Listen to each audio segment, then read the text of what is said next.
Thank you. Good afternoon, Niveshen. I don't know whether you can hear me and see me. I can hear you, Roberto, but I can't see you. I have turned the camera on. But it says page unresponsive. You can wait for it to become responsive or exit the page. Do you want to drop and join us again? I can do that. Thank you. If we can just hold with attendees for now. Let's give ourselves a few minutes.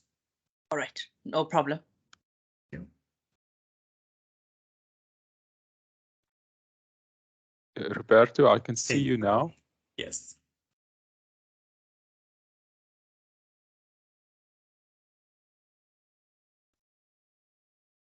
We can't hear you, Roberto. We can see you, but we can't hear you.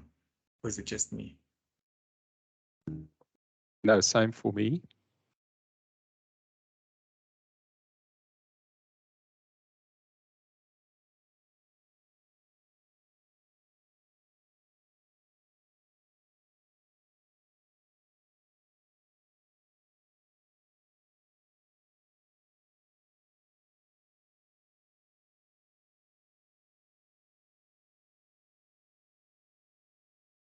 Give Roberto a couple more minutes.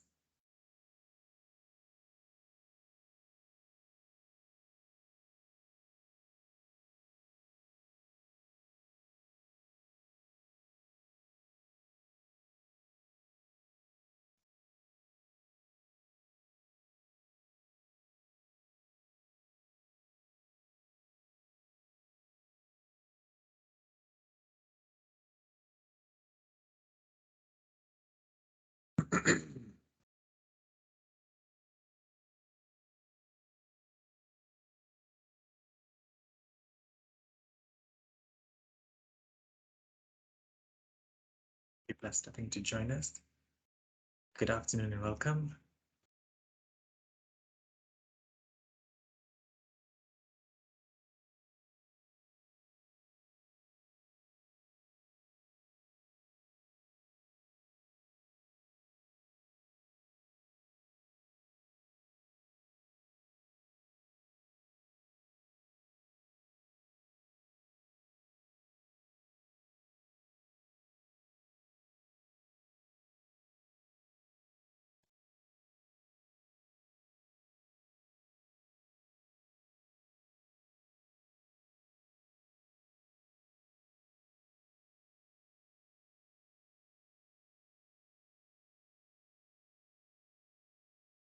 Roberto, are you back?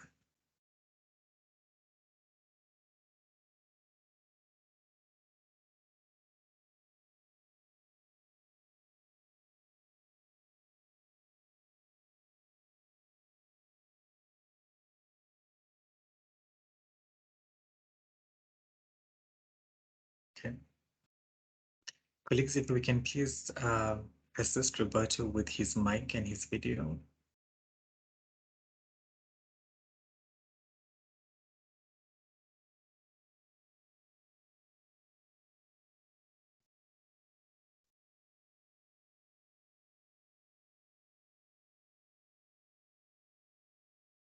No, you see the camera is on, no? But it doesn't. I don't appear. Roberto, Yeah, can you hear me, colleagues? We can hear you, but we can't see you. The problem is that when I click to turn on the camera, it doesn't go, and I always get a window page unresponsive. I try again. Please, SAWEA colleagues, can we send Roberto a presenter's link? Is that possible?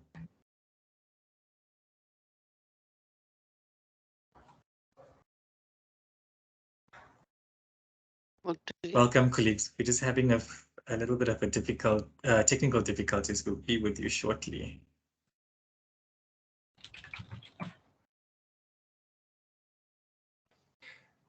Can you still hear me? We can hear you, Roberto. Yeah, the problem is that the link I got is actually a general link, by copy. And there is another way, because I see here somebody, you need to enable it via more device setting. The problem is that because I can see you now, Roberto. We can see you now, Roberto. Yeah, but I didn't do anything. How is it that then now you can see me? I think the organizers have changed your setting. Magics. But you see a blurred background, I think, or not? Yes, a blurred background. That was not the aim, huh? So I'm trying to see why is it blurred?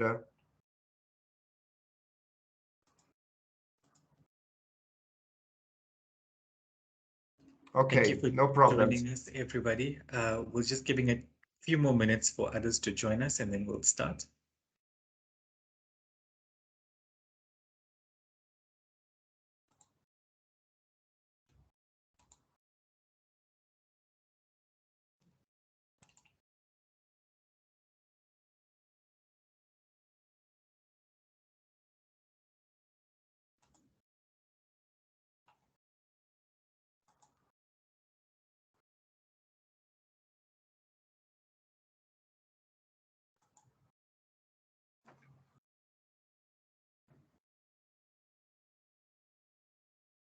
Okay.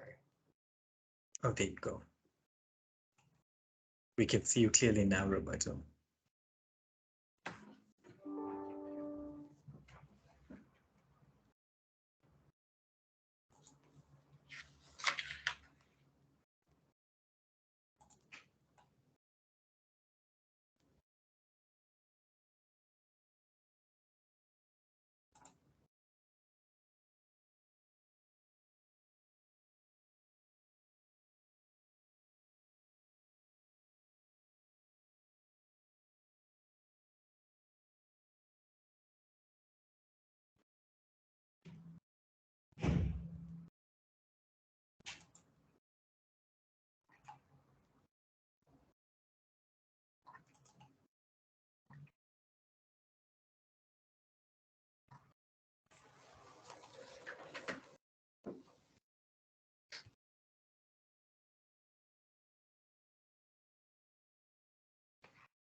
Good. I think we have a good number of people, so let me start.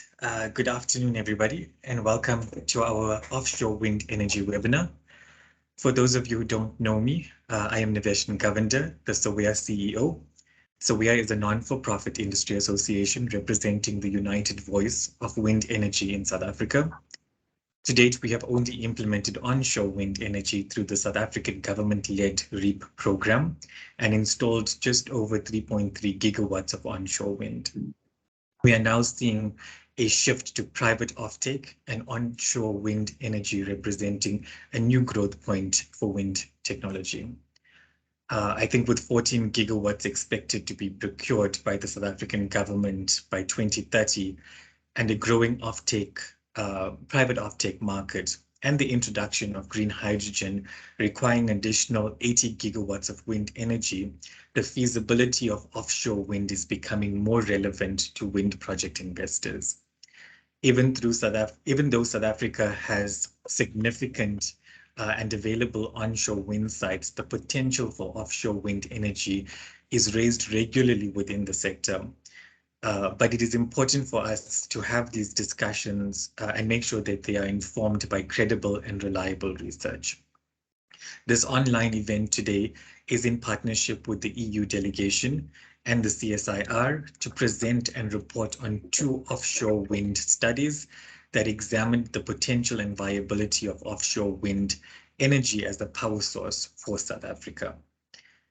With that brief introduction, I'm going to introduce you to your speakers for the day. But before I do that, just some general housekeeping. Can I ask that all participants keep your speaker on mute for the duration of the presentation? We will have a facilitated Q&A session at the end of the program. The presentation will be made available to all participants. And please feel free to use the chat function should you have any comments or questions through today's presentation. So with that, let me introduce you to the first speaker, who will be providing us with a welcome address as well as context to the work being undertaken and presented today. Our introduction will be made by Roberto Gicuti. As of September 2019, Roberto joined the delegation of the European Union to South Africa as head of the Trade and Economic Section. Between January 2017 and August 2019, Roberto worked in the Trade Department of the European Commission and was responsible for the bilateral trade and investment relations between EU and 6 countries of SADC, including South Africa. He was specifically following issues related to the EU SADC Economic Partnership Agreement.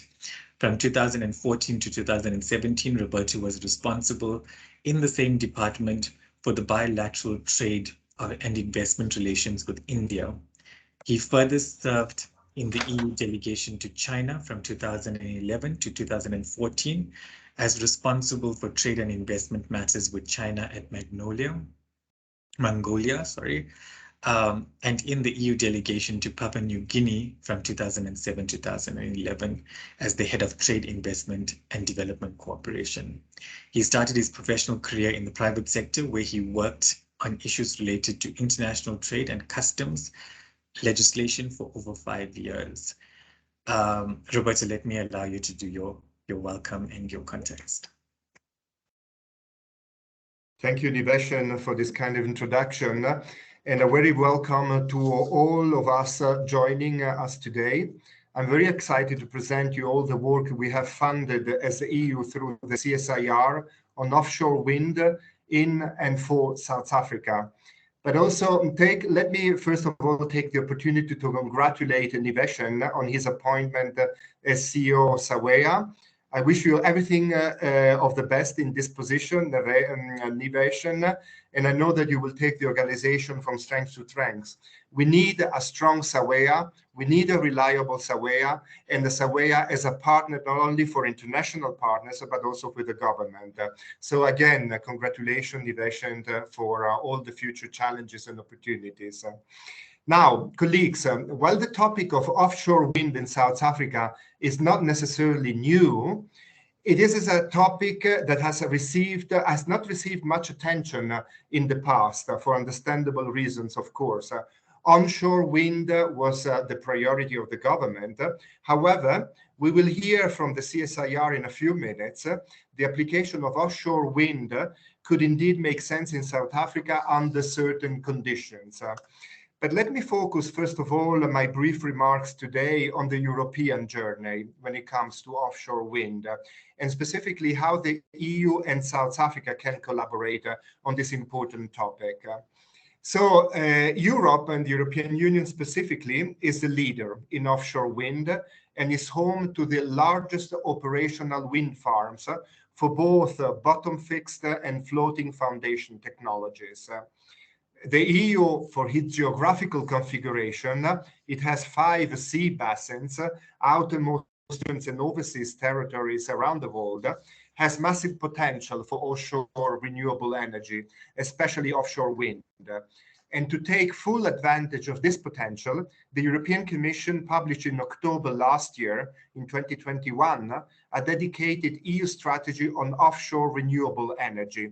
So there is a specific policy guidance on how we need to move forward on offshore wind and renewable energy.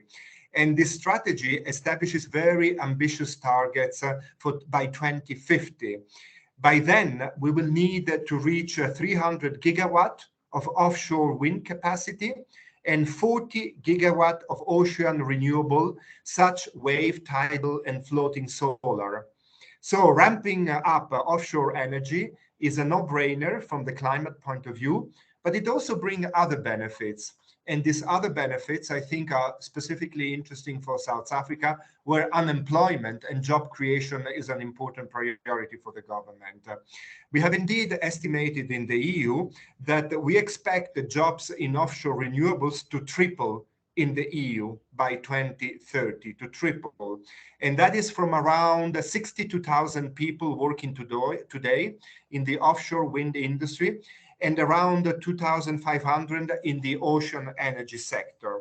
So you can imagine by tripling also the benefits that this has in the all across the value chain of offshore wind, and not only on manufacturing, sometimes where we tend to think. There are many segments in the value chain that can be where jobs can be created. But of course, for the offshore revolution to materialize, we need ambition and we need investment, while taking into consideration more practical consideration, such as the need for adequate grids, both for on and offshore, streamlining the permitting processes to keep the 2-year target for achieving these targets, and so on. So access to grid, in fact, and adequate grids are key conditions and enable conditions to deploy offshore wind, like all types of energy, of course. So the EU domestic focus on offshore renewables is abundantly clear and has been accelerated this year since Russia's war against Ukraine. You all know that actually this illegal act of aggression of Russia against a third country has set in motion a number of consequences which are particularly important for the energy sector in Europe. And our new policy priority sets the path towards ridding Europe of dependency on Russia. This is already happening in a for a major part, but it will become, we will step up these efforts. We are also equally clear on the need to take advantage of these technologies globally, and we are cooperating with strategic partners worldwide to make this happen. So in this broader framework, we certainly see scope to collaborate with South Africa in this regard. We could say we already started the beginning stages of this collaboration through the findings of these 2 small studies that we have conducting through CSIR. And these studies are looking at the viability of offshore wind for South Africa. Perhaps also with the recent announcement by Minister Mantashe concerning the IRP 2019 and the intention to review the IRP, we maybe can see more opportunities to bring the offshore wind discussion to the table for discussion. So we are certainly interested in seeing what will be included in the integrated resource plan in the coming months. And there are many other parts in the world also currently looking into offshore renewables. Europe can share its experience and learnings to speed up the process.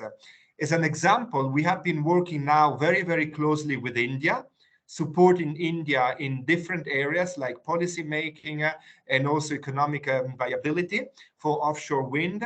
We have been also working very much with Japan and Taiwan in this area. And we certainly can work much more with South Africa. So we stand ready to support ambitious countries that recognize the opportunities and benefits that these 2 technologies related to offshore wind bring: less emissions, cleaner environment, new jobs, and faster growth. So I thank you all for organizing this seminar, for participating in the seminar, and I'm really looking forward to hearing the findings of the study that CSIR will present. Thank you very much again, Nivesh. Thank you. Thank you for that, Roberto. Thank you so much for the kind words. It means a lot. I look forward to the further discussions and support from partners like you at the EU delegation. So I hope the conversation will continue. It is interesting looking at the European example of offshore wind and learning from the experience that you've already gone through and making sure that we can bypass any of the mistakes that were made in that pathway so we can achieve more impact here in South Africa. And I think it's important that you've raised one of the biggest challenges that we're facing in terms of grid capacity. It's extremely important right now to have this conversation to ensure that we have grid capacity, to ensure that we have more renewable energy connected to our grid as quickly as possible. But I'm sure people are not here to listen to me, so let me move on very quickly. Following an initial high-level study which investigated the potential of offshore wind energy as a power source in South Africa, the CSIR was commissioned to undertake a technical study with the primary objective being to determine through modeling, if needed, offshore wind production will be financially viable for South Africa's energy mix. There's two studies that the CSIR will go through. One was published in March 2022, which was entitled The Potential of Offshore Wind Energy as a Power Source for South Africa. And the second one now being released in May 2022, Offshore Wind as a Viable Source of Energy for South Africa. Our next speaker will present the rationale, the methodology, and the research findings, the learnings, as well as the way forward based on these two studies. Our next speaker is Mr. Jan Hendrik Grobler. Just going to get your CV quickly, Jan. Jan initially focused on internal combustion engine research, but later moved to the computational fluid dynamic group, where he specialized in the transonic flow and store release modeling. Last year, he joined the Energy Center at the CSIR and is currently part of the Energy Supply and Demand Research Group and continues to the wind energy portfolio. His activities include performing resource assessments as well as the development of energy master plans for industrial parks and municipalities. He's a mechanical engineer by profession and studied at the University of Pretoria and the University of the Northwest. He also holds a BCom degree obtained at UNISA. Let me hand over to you, Jan.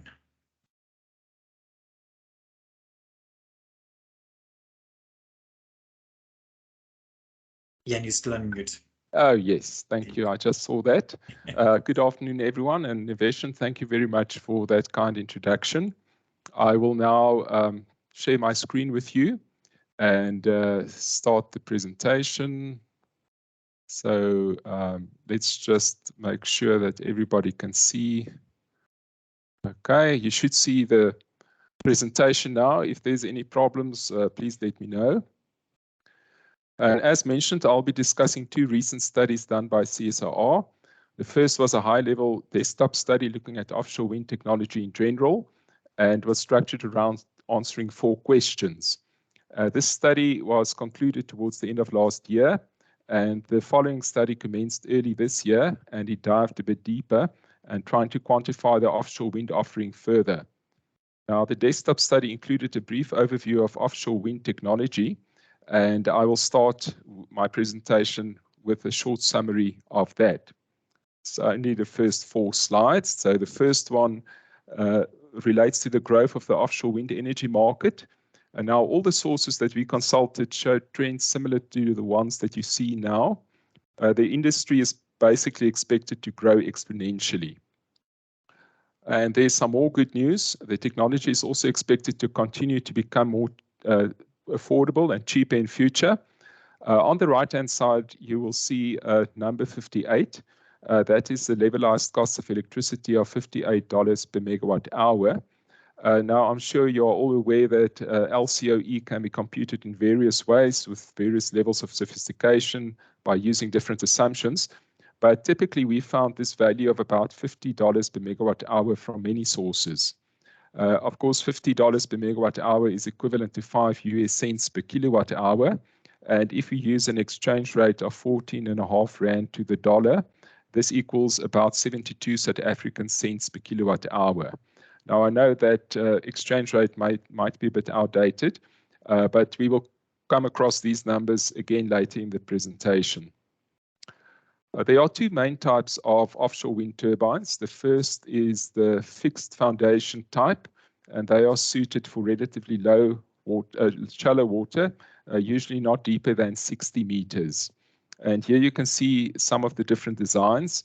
Monopiles, which is the center picture, are the most popular, and they are used in 75% of the cases.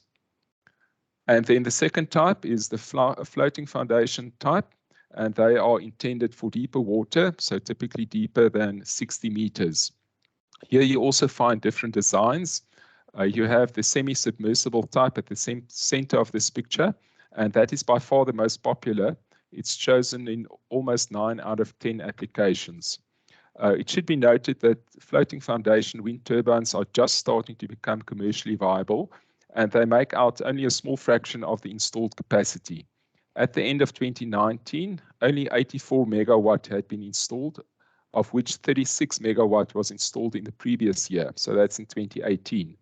But this market, as with the fixed bottom market, is expected to grow rapidly in future. Then we move on to the 4 questions that the desktop study addressed. The first question looks at the benefits of offshore wind. The second at the feasibility and desirability of the technology for South Africa. The third asks when we can expect to see it take off. And the fourth asks what needs to be put in place for that to happen. So let's start by looking at question 1, the advantages and disadvantages of offshore wind technology. Let's start with some of the disadvantages. Firstly, the capital and operating costs associated with offshore wind is higher in comparison to onshore wind. And this is revealed when we look at the cost of turbines relative to the total project cost. The turbine cost is typically given as 70%, that's 70% of the total cost for an onshore project. And that compares to about 40% for a similar unit in a bottom fixed offshore project. And now some of the factors responsible for this difference include things like longer electrical networks being required, more difficulty with construction in the marine environment, the requirement to lay cables on the seabed, there's more corrosion, and so forth. There's quite a few factors that come into play.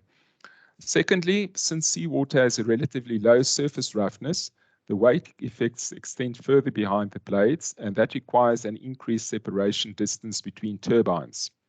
And then in the third place, resource assessments are usually more complex and expensive at sea. And then a last disadvantage is that wind turbines within view of the coastline might lead to community resistance. But I'm sure, as you know, onshore wind projects also suffer from community resistance sometimes. Now we get to the advantages of offshore wind, and there are quite a few. Firstly, the quality of the resource is excellent. Offshore wind speeds are generally higher, less variable, and less turbulent. This leads to higher capacity factors and then potentially also a lower cost of electricity.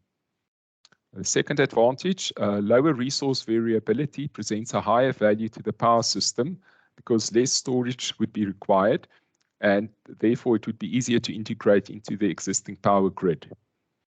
Also, surface turbulence is lower across water. This allows for turbine rotor blades to reach further down, which in turn results in a larger diameter for a given hub height. Noise pollution is not a problem at sea, and it's also possible to build gigawatt-sized power plants close to large coastal cities without requiring valuable land within the city or hampering the expansion of the city's boundaries. And then the last one listed there, which was also alluded to earlier, there's a synergy possible between offshore wind and large-scale production of hydrogen using desalinated seawater. Unfortunately, this subject was not addressed in detail in either of the 2 current studies, but I think it is quite an exciting concept. We then move on to the second question, the one regarding the feasibility, desirability, and timescales of offshore wind. There were a number of studies published that look at South Africa's offshore wind resource potential. There was one from the World Bank and another by the University of Stellenbosch, and both indicate that there is significant offshore wind sources off the coast of South Africa. Now, with such resources, it would technically be feasible to exploit offshore wind for electricity generation. And the figure that you see on the screen now summarizes what the University of Stellenbosch concluded. It estimated that about 15%, that's 15%, of South Africa's energy demand can be sourced from shallow waters, and about 8 times the annual South African demand, in other words, 800% in deeper waters. So I think you would agree that the exploitation of South Africa's offshore wind resources is technically feasible. However, the desirability of such exploitation is perhaps more related to its commercial attractiveness, and that's something we will consider when discussing question 3, and also the second study looked at that in more detail. Now, regarding the timescales, when looking at timescales, it depends on which elements of the process are considered. The diagram there on the top of the screen lists the elements from the time when the lease agreement is signed to the commissioning of the farm. And that is a process that can span almost a decade. If you consider the construction phase only, The most recent estimate we obtained for a typical project in Europe is given as 3 years. This includes the manufacture and reassembly of components, the offshore construction, the grid connection, and the commissioning. Then we move on to the third question, which asks when. When can this technology take off? And actually, at what point might South Africa pursue this? And it actually has, the question had a subsection which says after the installation of how many megawatts of onshore wind. Now, I think you will agree that to answer such a question properly requires a very comprehensive analysis, and it was a little outside the scope of what was possible within the desktop study, but we do give some background here. The second study also touches on this in a bit more detail. So firstly, we must look at competing technologies, which in this case would be other renewables such as solar and onshore wind. And as we all know, and as you can see on the screen, South Africa is blessed with some excellent solar resources. South Africa also has good onshore wind resources, as shown in this picture, and as I'm sure the audience is well aware of. There's been some research done on this by CSIR in the past, and I can quote from an earlier study, which says the wind resource potential is as good as the solar resource. Almost the entire country has sufficient resources with potential for very high load factors and thus profitable wind projects. It is possible to generate significantly more electricity from wind and solar than what is needed by the country, even when considering spatial exclusion zones. And that's where the quote ends. So now, given these good onshore wind resources, it becomes important for offshore wind to demonstrate a cost benefit in order to enter the energy mix. And as I mentioned, the second study addressed this in a bit more detail. This initial desktop study concluded that a sensible approach would be to evaluate the options on a case-by-case basis.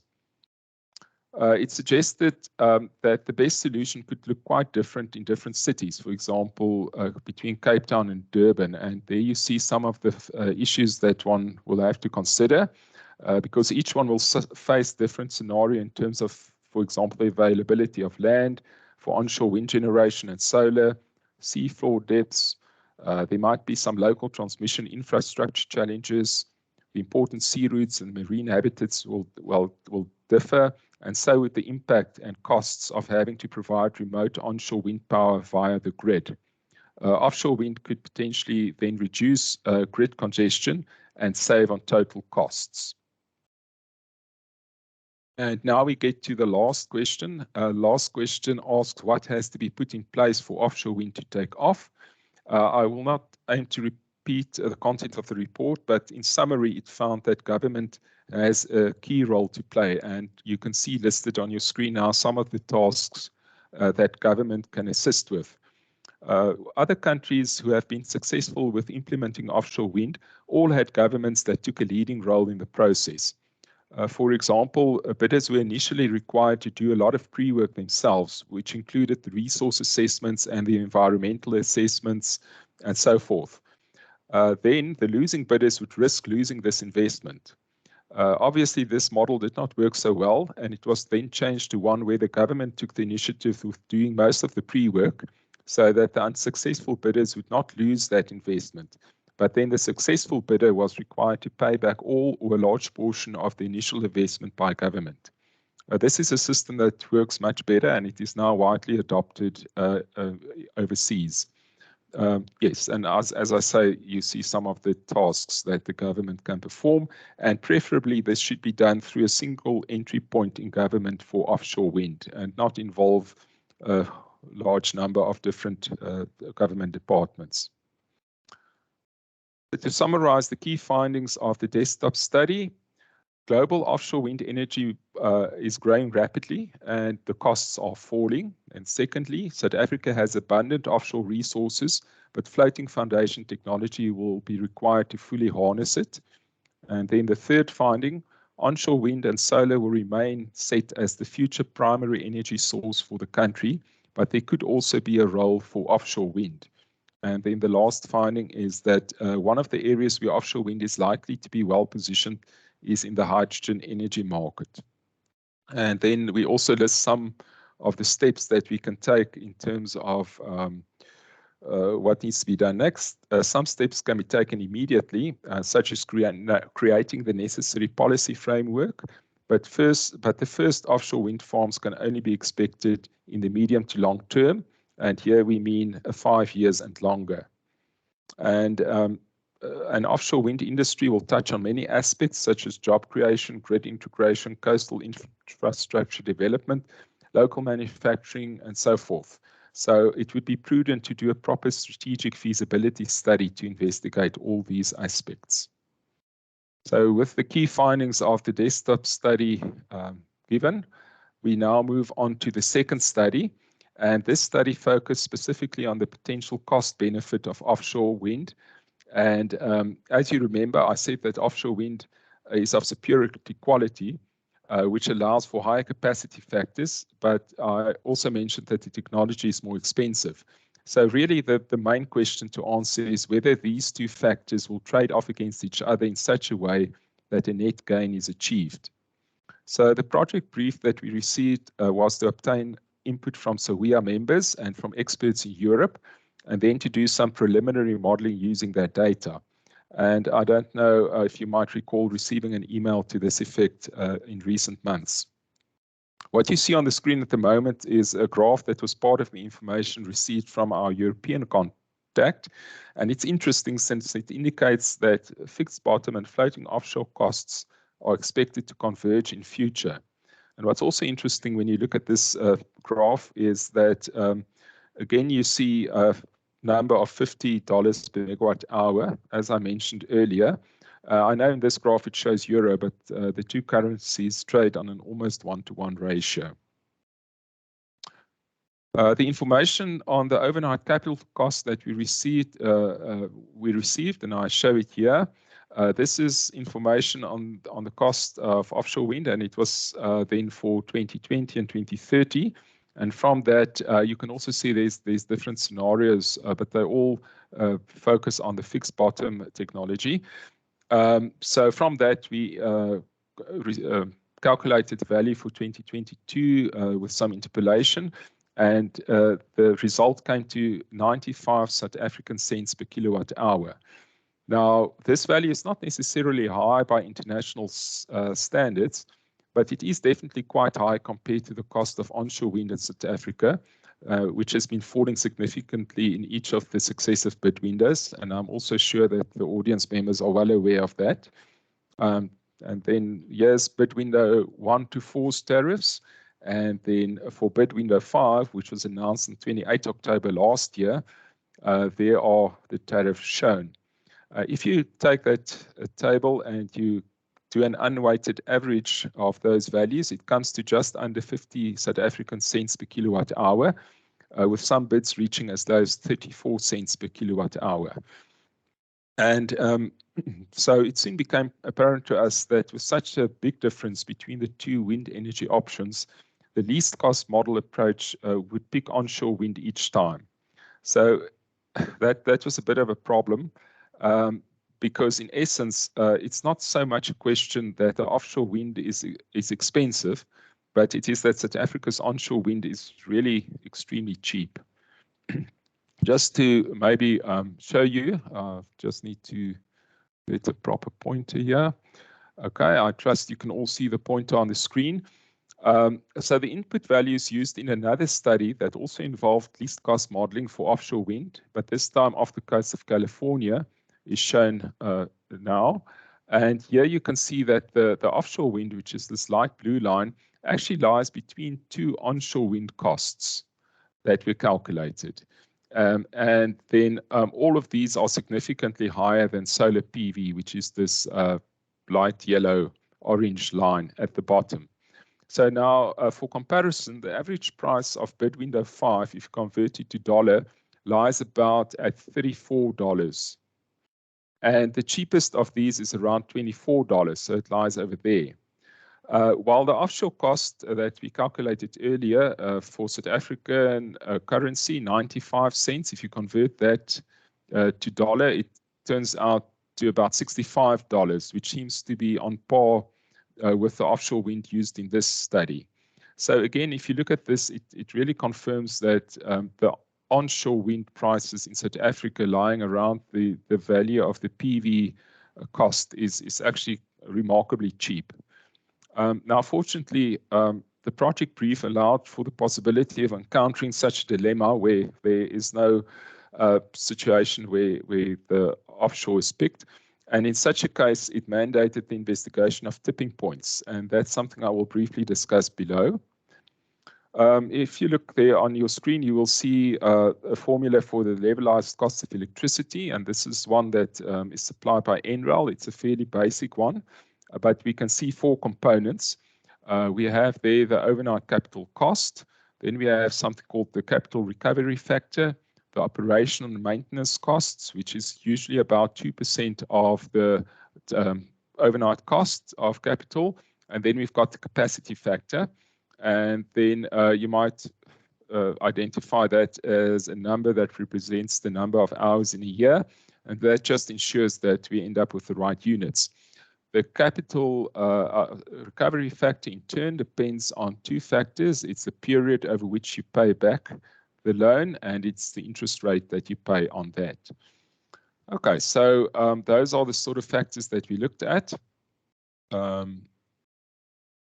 Okay, so the analysis started off by using the best estimate of variables obtained from the input data that we received.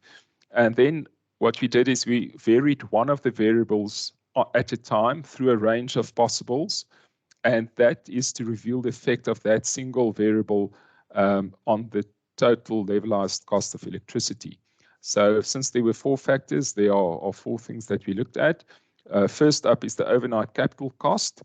You will see there's a golden colored circle, and that represents the value using only the best estimates. And as you can see, we are there at the 95 cents that we calculated earlier. So now if we only vary the overnight capital cost, we can plot the results, and that is shown there.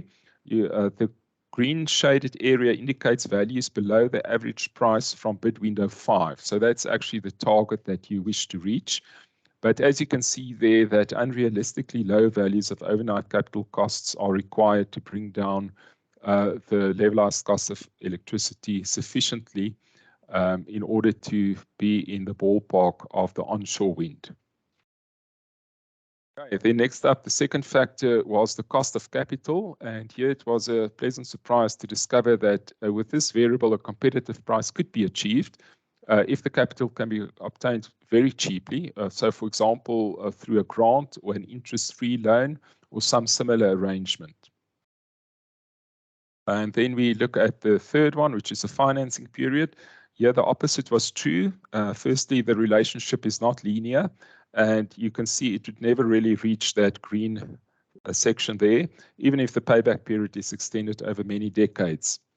And then we move on to operation and maintenance cost, where we have the same situation. You can see there on the left-hand side, you have 0 costs for operation and maintenance, and we still have a value that is too high. Okay, and then the last factor that we looked at is the capacity factor. Currently, the factor used for offshore wind is quite high compared to onshore wind. It's 55%. So with improvements in the technology, the capacity factor could increase beyond the 55%. But the value required to offset the high capital cost seems to be a bit unrealistic because, as you can see here, we're already sitting at 85% capacity factor. Okay, so then in the last instance, we just had a brief look at the difference in the profiles of onshore and offshore wind. In this figure, the blue line shows the shape of the average electricity demand in the country for a given hour of the day over a period of a year. So the x-axis has all the hours in the day, and then for a given hour, like hour number 7, the blue line, that point on the blue line represents the average of that specific hour through an entire year. And the year that we looked at here was 2018. So one can clearly see, if you look at the blue line, that our demand picks up during office hours, and then you can also see the well-known evening peak. The green line shows the average daily contribution of wind to the South African energy mix, also in 2018, and this was obtained from Eskom's website. Now, it should be noted here that these graphs are not plotted on the same scale. They only serve to highlight the profile shapes. I'm sure we would all be quite happy if that was really the percentage of the electricity generated by wind, but it's not. It's just to show the shape. Now, the red line shows the profile of wind off the western coast of South Africa. And as you can see there, the offshore wind resource seems to be more consistent. And if one could combine that with existing onshore wind, it would be of benefit. Now, again, please note here that this all assumes that the price difference is small enough for offshore wind to be included in the energy mix, which we have found not to be the case yet. So then, if we look at what we can conclude from this study, there is a significant discrepancy between the cost of offshore wind and the current cost of onshore wind in South Africa. And this difference is unfortunately such at the moment that it cannot compete with onshore wind on a purely commercial basis using the best estimates as input. But the situation can obviously change if these input values are updated and they change.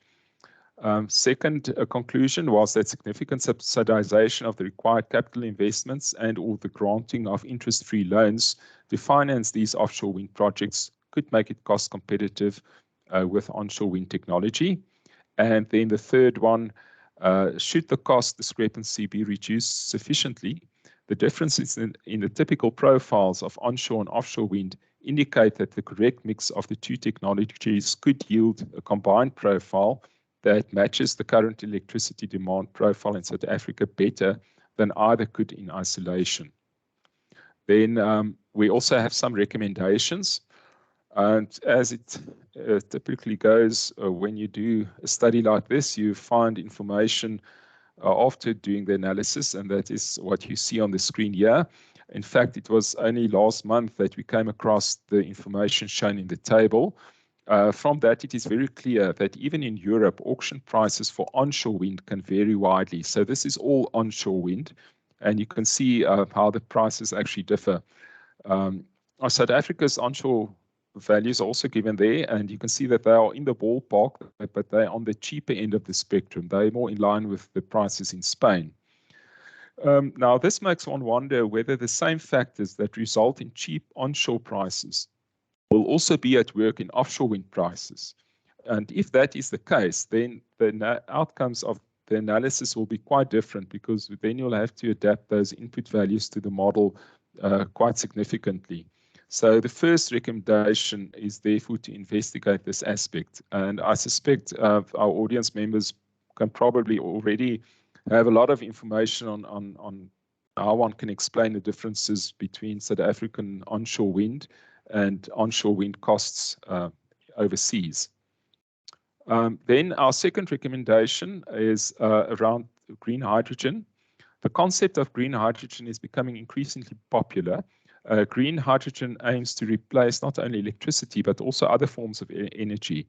And things like fuel, petrol, diesel, process heat, all of those things.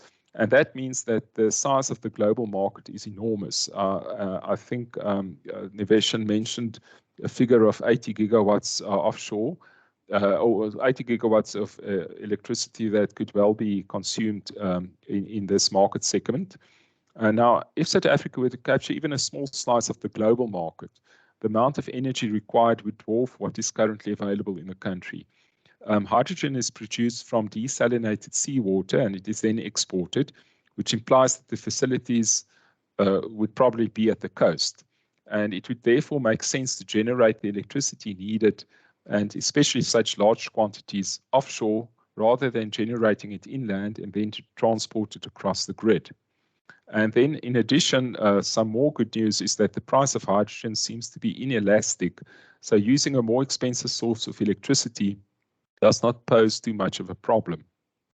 Okay, that's then the first recommendation. The second one that you see there is to investigate I'm still with the hydrogen. It just means that it just says that we suggest that this is explored further, even though it wasn't part of the current study. Okay, now we get to the second one on the screen there. That relates to the IRP, which we also alluded to earlier. The Integrated Resource Plan of 2019 was drawn up with the least cost principle as a guideline. And that was the same approach that was used in the second study. But even though that was done, there were technologies that we included, even though they did not strictly comply with this principle. And the reason why they were included is that they offered other strategic advantages. Now, if offshore wind is of a strategic importance to the development of green hydrogen in South Africa, the argument can be made that it should also be included in future revisions of the IRP. So then our recommendation is that we should look at this and consider the case for including offshore wind in the next version of the IRP. And then the energy models, which should also be noted, the energy models aggregate the inputs for every source of electricity. So for example, the coal-fired power stations, if you model them, they are not modeled individually, but instead they are all combined into one source with appropriate characteristics. This approach could mean that some localized effects are excluded. For example, the model could assume that a given energy source is able to supply the required demand, but in practice it might not be available due to local transmission issues. And that would be missed by the energy modeling as it is usually done. So therefore, it might make sense to, instead of looking at the country as a whole, look at more local level. Local conditions and constraints could be quite different from the national situation, and it includes things like the demand profile. It is therefore then recommended that offshore wind is included as an option when developing energy master plans in coastal areas, because one might well find that the outcomes are quite different than considering the country as a whole. And that concludes the my presentation, and thank you very much for your attention.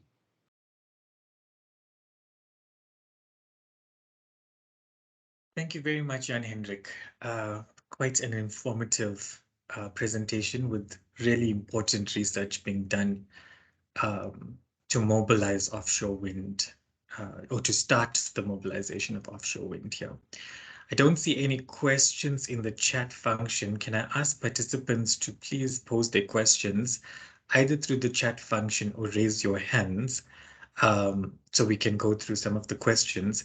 But just as a recap, Jan-Hendrik, I heard from the first study, offshore wind is becoming more common globally. South Africa has an abundance of resources. The cost of offshore wind preliminary was at 72 cents per kilowatt hour. You went through the different technology options used to date. You clearly described the advantages and disadvantages of offshore wind. You took us through the feasibility and timescales, particularly noting that there's sufficient evidence for technical feasibility and that we're at least 10 years out of building an offshore wind farm. You also described how it compares to other renewable energies, particularly onshore wind and solar PV. And then you went through the government interventions that are required for offshore wind to be taken more seriously. In study 2, you started on the basis that offshore wind has high capacity factors. And then the data showing that offshore wind LCOE is at about 95 cents per kilowatt hour. You also did the least cost studies for viability, which was really important. And then you concluded that there are differences between on and offshore wind prices. And interest-free loans could make the difference and could make offshore wind more competitive. And a combined profile between on and offshore wind would be useful in averaging out of the tariffs. And then you provided us the list of recommendations, which I noted. I still don't see any hands or any questions, but maybe just to start, Jan-Hendrik, is the thing that I was thinking of is you analyze the cost of onshore wind versus offshore wind. When you look at availability with offshore wind, given the higher capacity factors that you've noted, does that not make it more attractive? Yes, it does. But with the current large difference in prices, that price difference is so overwhelming that the differences in the profiles and availability is not sufficient to overcome the negative aspect of the price difference. And that is actually why we had a look at those profiles and comparing them. That was basically done with the assumption that once that price difference is small enough, what potentially could be the benefit. And it does show that there are benefits. You'll see in the report, we also looked at other sections off the coast of South Africa, not only the west coast, we also looked at the south coast and the east coast. And you will see that the profiles there are actually quite different. And again, that allows a combination of the two profiles where you might actually find a peak being closer to where you actually want it when you combine the two than if you use only one of the two. So there are definitely potential advantages, and I'm quite keen to explore that further. But in this study, it was only a very brief look at that. Okay, thank you for that. I see there's a question from Mr. Lockhart. If I can ask my team to please unmute so he can speak.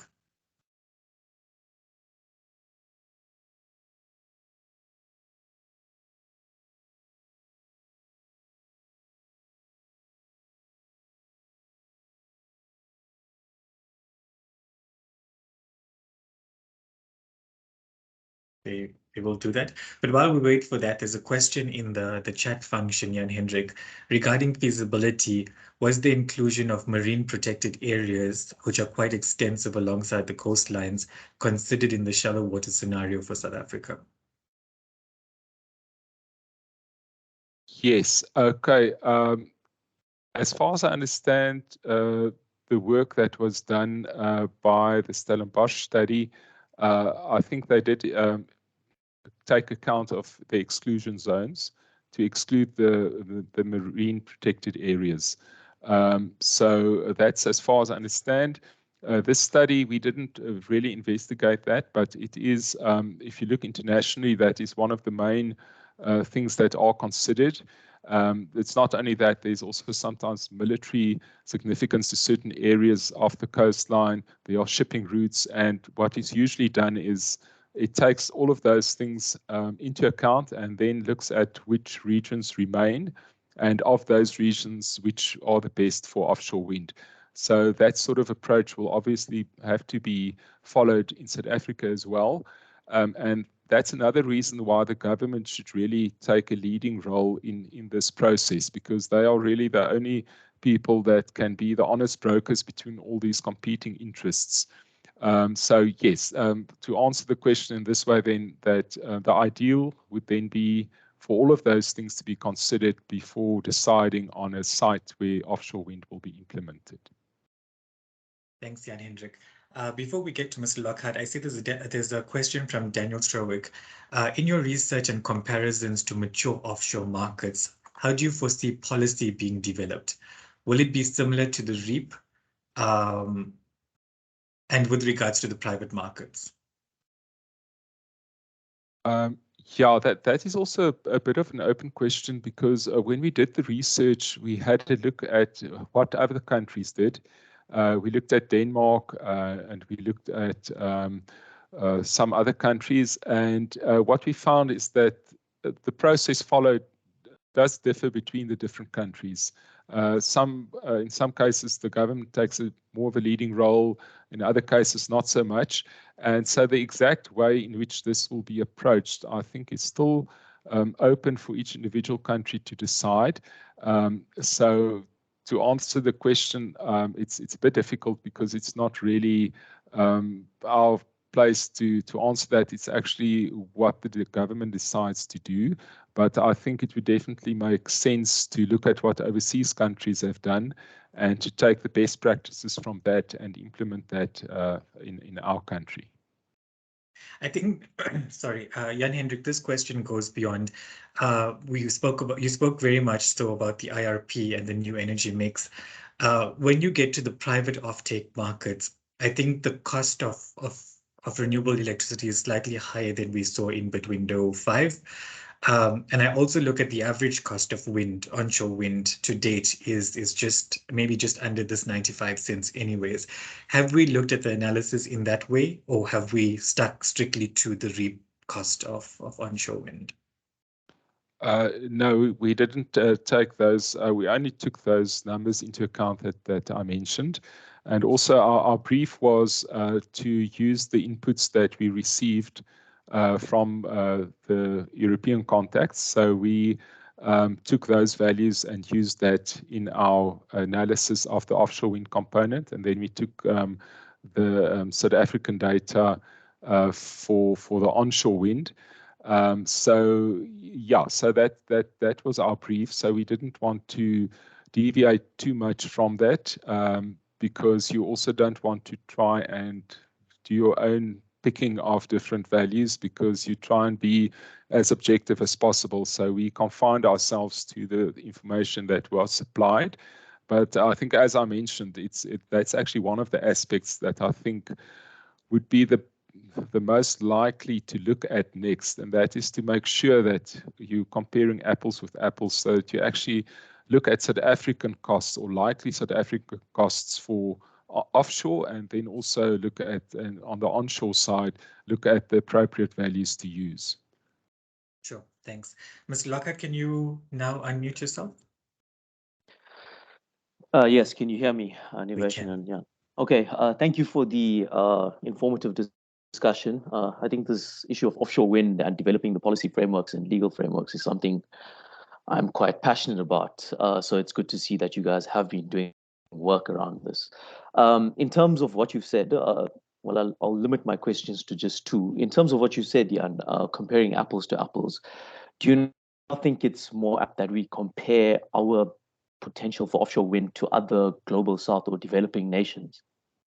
I'm thinking in terms of Colombia, Philippines, and so on. I think it's Copenhagen Offshore Partners that have signed a 350 megawatt wind farm with Colombia for about $2 billion. So that may have implications for the LCOE for that. Also, there's the World Bank that's doing work in terms of developing roadmaps for these developing nations for offshore wind. Has there been any overlap between the EU funded work and the work with that?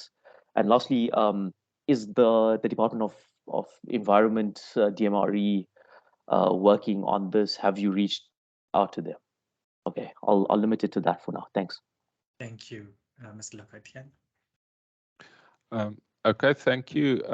Yes, I've on the first question regarding comparison to other countries and perhaps other developing countries, I think, yes, your question has merits. One has to perhaps look at those as well. But again, if we look at the brief of the first study and the second study, we obtained information mostly from Europe that we compared as an initial case. And from that essentially then forms a basis from where one can look in future to maybe other areas.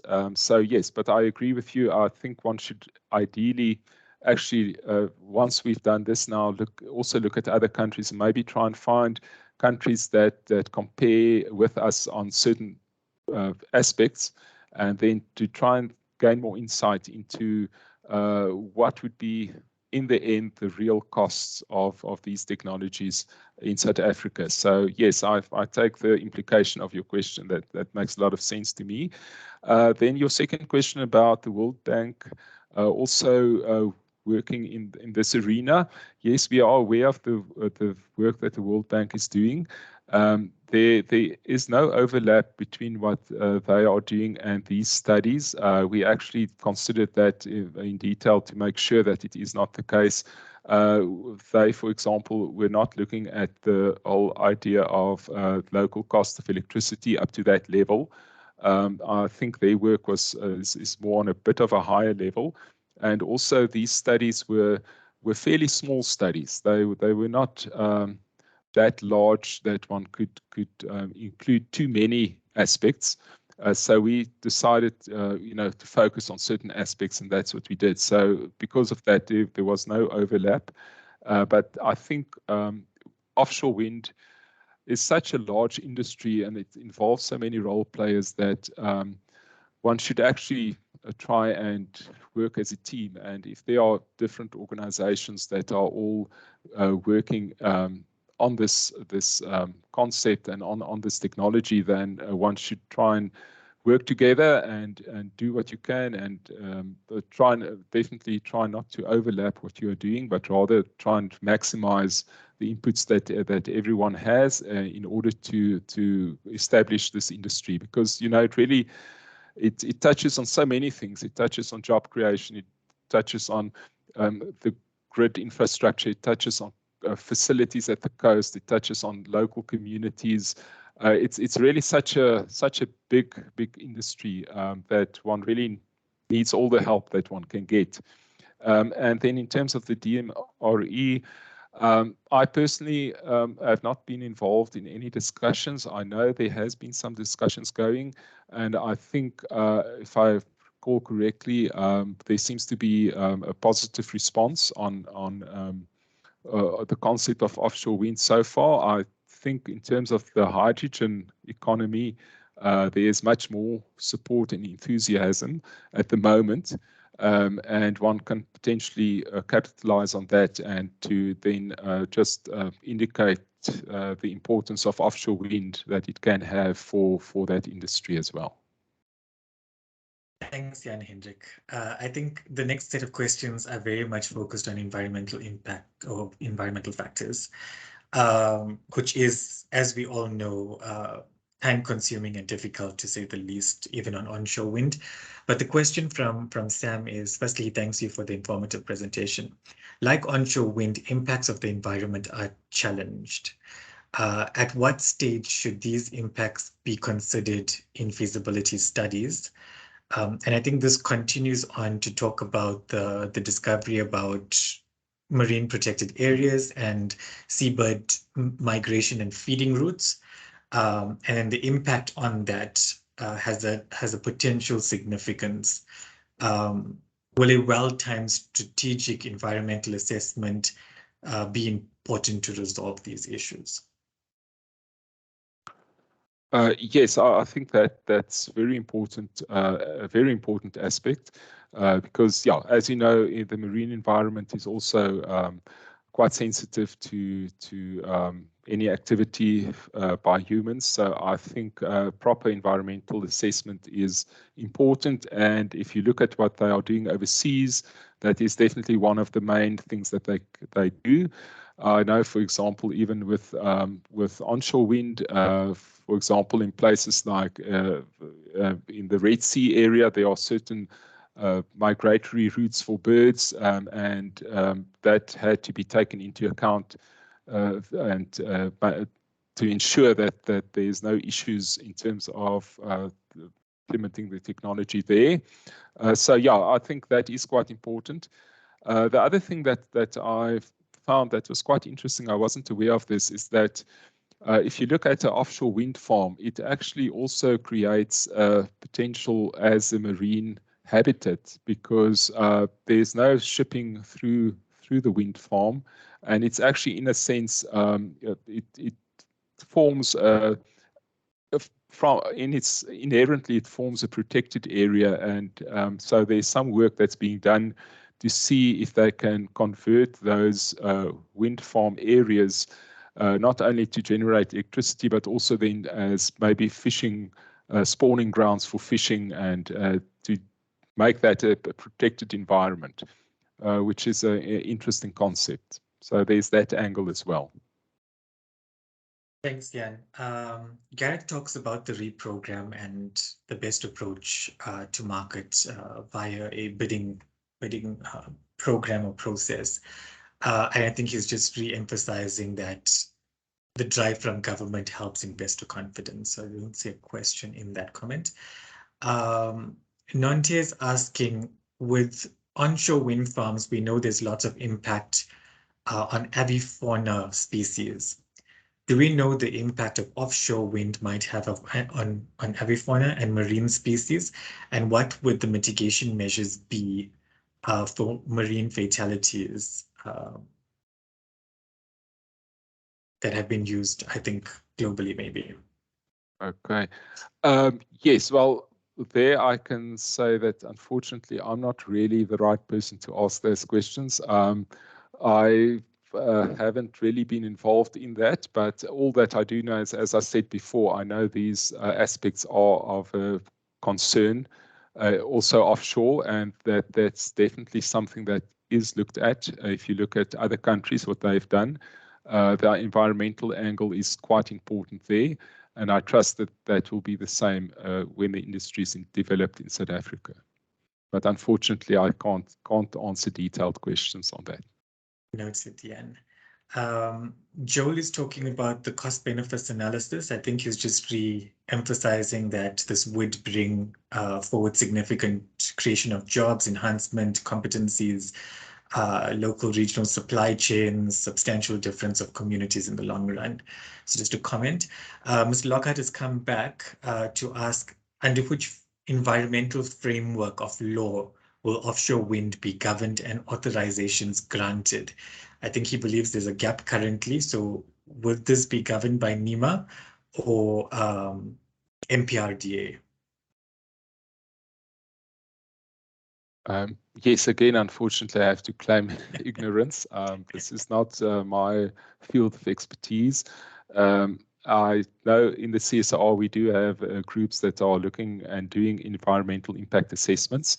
I can touch base with them and find out for the audience member, but unfortunately I don't have an answer ready. That's fine. Completely noted. Thanks, Jan. Thank you, Sam. Sam's provided a link to the IUCN's guidelines, and this provides summary of impact on mitigation options. EIAs and monitoring impacts will be more complex than for onshore wind. It's noted. Steve is talking about end of life. It's another hot issue right now. We've now implementing end of life or extended producer responsibility on onshore wind and many electrical components. Talking about the circular economy use for composites in the blade and nacelles.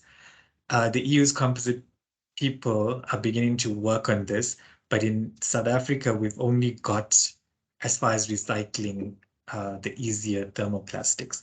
Any comments on end of life, Jan, or outside of your scope? Yes, well, I do know, I would suspect that the same would apply onshore and offshore. The same emphasis on that would be a factor. And I know of one case where there was an offshore wind farm that ran into significant issues with corrosion that wasn't expected to be at such severity, and so they had to make some plans to make sure that the wind farm is returned to normal. So I think in terms of offshore end of life, yeah, there will definitely be a larger emphasis on maintenance, and then end of life, I think the same basic approach would apply as it would to onshore wind. The same emphasis, yes. Thank you very much, Jan. Just some comments coming in on the chat function that Stellenbosch University has a study on blade recycling. Mark Anderson is being recommended on bird life to be brought into the loop, Jan Hendrik. A contact for the Stellenbosch University, Prof. Deborah Blaine. To sum up, what are the next steps? Is there funding from the EU for in-depth and on-site wind assessments? What are the next steps, Jan? Yes, thank you. Yes, at the moment, these two studies have been funded. We are not sure where we will progress from here, but the study has definitely generated a number of questions and aspects that are of interest for us as a research organization to look at in future. So what the approach that we will probably take is now that these studies have been completed, we'll assess it in a bit more detail and then come up with some suggestions to look at in future. And then once we are clear in our minds of where we think we should be going, then we will be looking at how to possibly fund some of these research. Some of those things I've already mentioned in terms of the hydrogen economy, maybe looking at these input values, trying to get values that are relevant to South Africa and see what the factors are that causes cost differences and see if those factors apply to the offshore wind technology in the same way that it applies to onshore wind technology. So there are some things in that line. Also, one can always consider the resource assessment aspect of it. I know there have been some studies, but one can always improve your data. And I know there's some initiatives that are being taken to see if one can actually obtain better data in terms of offshore resource assessment. So those are the sort of things that we are looking at. But at the moment, we don't have a project or a program that is focusing on anything specific, but we are definitely very interested in this technology. And as a research organization, we are busy getting our thoughts in order and to really research this in a lot more detail, because we see a lot of potential benefit to offshore wind energy. Thanks, Jan. It's a pity Roberto is gone. We could have made our proposal today. I see more comments coming in. So Sam from BirdLife is putting up his hand to collaborate and address some of the challenges. So we will be sure to reach out, Sam. Thank you for that. There are a few general questions about the wind sector specifically. My advice, colleagues, is to, if you're members of SAWEA, to please join the working groups. A lot of these challenges are being addressed in the working groups amongst peers in industry. So that would be your best bet to get the latest information. If you're not members, I suggest you become members so you can join the working groups. And that's talking about local communities. So we have a working group dedicated to socioeconomic development. There's another question from Bayanda on components and substations and electrical devices being located. We have a technical working group that deals with that. Grid connection challenges and capacity in general. We have a subcommittee dedicated to grid connection challenges, working with Eskom very closely on all levels, from group CEO all the way down to the process runners in transmission and distribution. So the working group is the best suited place for that. Skills, we have a skills development working group that works on this. Not locally produced, this is localization. We have a localization working group that works on that. Yeah, and I'm not going to put you on the spot to answer these questions. So I am going to ask colleagues to try to get in touch with the working groups and get more information. Jan, is there anything that you want to touch on from these questions? Not really. I wanted to thank you for not putting me on the spot. But I got the impression that this whole aspect of environmental impact assessments seems to be quite high in terms of what the audience is interested in. So that alone will also influence our thinking in terms of projects in future and what we want to research. As I said, we do have groups in the CSIR that do these environmental impact assessments. So that has given me an idea of reaching out to those colleagues and to see what they do and see if perhaps if we can make a contribution in terms of that as well. So these feedback that we're getting is quite useful. Excellent. Sharanjit, on the SAWEA website, you'll find contact details to all of the working group chairpersons. The local content issue is a challenge. Yes, we agree, and needs to be addressed urgently. I think Jan Hendrik, thank you, Marilise. Marilise has put up an email address, so if you have particular requests, please speak to Marilise directly. Jan Hendrik, wind energy continues to spearhead the energy transition here in South Africa. We look forward to the more work that you guys will be doing on offshore wind. We will continue to be a partner to this path. Thank you very much for the presentation. Thank you for all of the participants for participating and asking the questions and raising these concerns. I think it does help us a lot, Jan Hendrik, to guide where we need to go next and what really needs to be looked at. We're still a while away from the first offshore project. I wish it was earlier. I do believe some private sector players are already trying to do their feasibilities for offshore. And we look forward with excitement to see what comes out of it. So with that, colleagues, thank you very much for everyone who has joined. Thank you so much, Jan Hendrik, for the presentation. The presentation, together with the studies that have been published, will be available to everyone on the call and publicly available. It will be on the SAWEA website. We will send you all a link after this webinar so you have access to download. With that, thank you for joining us. I'm Niveshan Govender, the SAWEA CEO. Have a good rest of your afternoon.